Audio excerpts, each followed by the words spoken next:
Hello YouTube, it's Tony. So today I'll test the difference between Tier 92 and Tier 1 offhand weapons for 2021. Inspired by Munselzunky's deleted video, here is an updated test as a few times I've been suggested this in the comments. I've also noticed that people have upgraded their offhand weapons first, so I'm here to outline the differences by testing the following. First, Tier 92s, which are best in slot. Second, Tier 90s, which are most commonly used. Then Tier 80s, which is the best budget offhand. And finally, Tier 1's the worst possible case. Now, I'm not here to encourage people to use a lower tier offhand weapon, but rather just showcasing the differences between all of them. Here is the damage calculation. Now, all combat styles have the same ability damage if you're using the same weapon tier. This is also provided that your auto cast or your ammunition scales all the way up there if you're using magic or range. Now, it is commonly mistaken that an offhand actually affects accuracy, but that's not the case. As a matter of fact, if you have a Tier 92 main hand but a Tier 1 offhand, then you have the accuracy of Tier 92 if you're using abilities. As you can see right here in this formula, a main hand accounts for effectively 75% of the total damage, while an offhand only accounts for 25%. I've also done calculations using the following offhand slots, paired alongside a Tier 92 main hand. Table A is calculated in such that you're wielding both weapons and have level 99 combat stats with nothing else. Then for Table B, you're using the near best in slot equipment bonuses, which I'll show you in the next slide what I'm using to test. From Table A Tier 1 offhand is 74% effectiveness compared to a Tier 92 without any boost or armor bonuses. On the other hand, for Table B with the boost, this is bumped to 79% effectiveness. Do note that this formula does not account for any weapon or armor perks. Moving on, we have the benchmark setup, and this is what I'm going to use to test. First, I have a Tier 92 main hand weapon which has Precise 6 perk. Then for the offhand, if it's augmentable, I will use Equilibrium 4 as the perk. After this, we have Tier 92 power armor for all 3 combat styles, and they have all level 20 perks. The following I'm using are Biting 4, Impatient 4, Crackling 4, and Relentless 5. Then for the boots, I will be using Tier 80 dinosaur boots. As for accessories, I have EOF Amulet, which I'm not using a special attack, then Death Touch Bracelet and Ring of Vigor. For the max cape, I have Strength Cape as the bonus, which is only applicable to melee. For stat boosts, I'm using Elder Overloads and Tier 99 Prayers. Then for the relics, I have Fury the Small and the Darox Relic. Now, you might be asking me this question, Tony, why are you using best in slot? I mean, it doesn't look realistic to use a Tier 92 main hand and all this stuff, but only a Tier 1 offhand, right? This is not an upgrades video, as I want to see the biggest differences in those tests, and plus, I don't want to buy myself weaker gear just to augment this for the test. Besides, I'm using the same benchmark for each combat style, so I want to keep things even. So before I start DPS testing, here are the rules.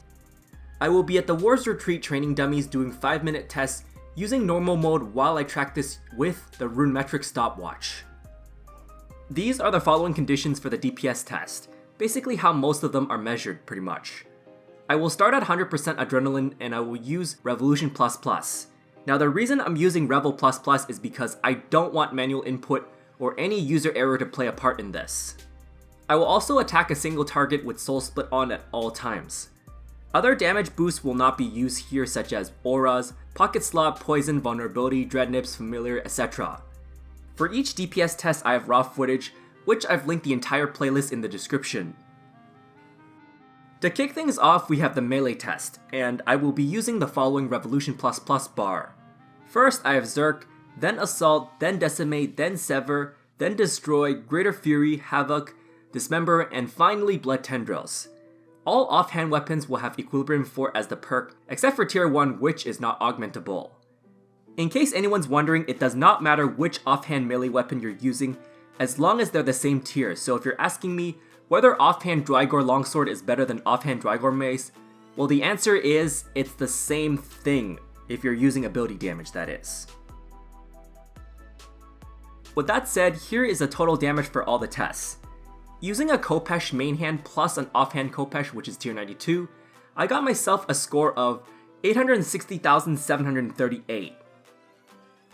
Then after this, pairing up a Khopesh with a Tier 90 offhand Drygor Mace, I got myself a score of 860,638, which is only 100 points less than the tier 92 offhand. The tier 80 weapon I'm using is an offhand chaotic rapier, and I got a Runemetrics 5-minute score of 809,748. And then for the last melee test we have is a tier 1 offhand bronze dagger, which got me a score of 653,857. In summary, I have a chart for all the DPS scores and the cost for each offhand weapon, which you can see right here. A tier 1 offhand performed at 76% effectiveness compared to a tier 92.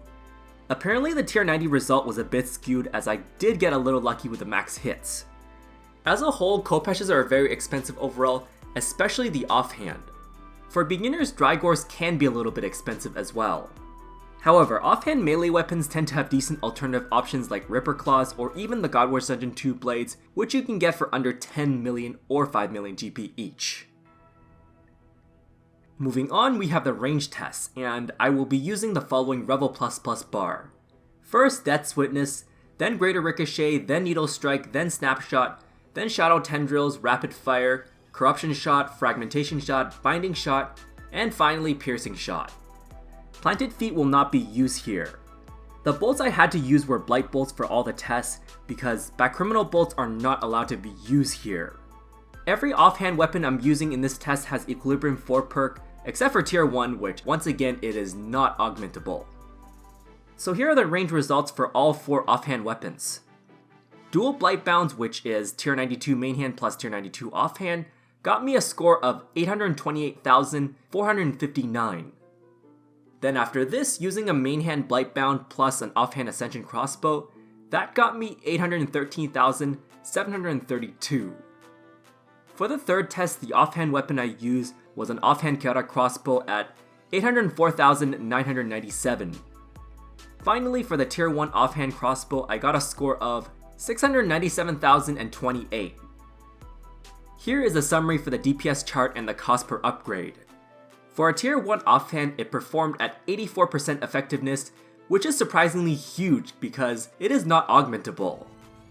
I think I might have gotten lucky with the max hits, maybe that's why it looks very high, or probably because Greater Ricochet made up for the difference, I don't know. Either way, Blightbounds are gonna be the most expensive offhand, so good luck with that, as I had to pay 1 billion for this. Unfortunately, with range, there aren't many good alternative offhand options that are augmentable compared to Ascension crossbows. Shadow Glaives serve as tier 80 damage if you don't want to spend time farming Dungeoneering tokens, but it's a little bit expensive to buy for beginners. And then we have the Chaotic Crossbow itself, which costs you 100k Dungeoneering tokens. The last combat style we have is the Magic Test. I will use the following Revel++ setup. First, I have Dragon Breath, then Sunshine, then Corruption Shot, then Wild Magic, Chain, Asphyxiate, Deep Impact, Combust, Impact, and finally Rack. Once again, I will not be using Planted Feet perk. As with all setups, every offhand weapon has Equilibrium 4 perk, except for tier 1, which is not augmentable. For all 4 tests, the auto-cast spell I'm using is Blood Blitz, which in case anyone doesn't know already, it actually scales all the way up to tier 92 weapons. So here is the total damage for all the tests. Using a full tier 92 setup which has main hand Praisal and offhand Imperium Core, I got a score of 727,068. After this, we have the tier 90 Seismic Singularity, which I got a score of 714,741. For the tier 80 offhand setup, which I've used Virtus Book, that score was 704,941. For the last magic offhand, I have a tier 1 Wizard's Book, which I got a score of 568,168. That being said, here's the summary of the DPS chart and the cost per upgrade.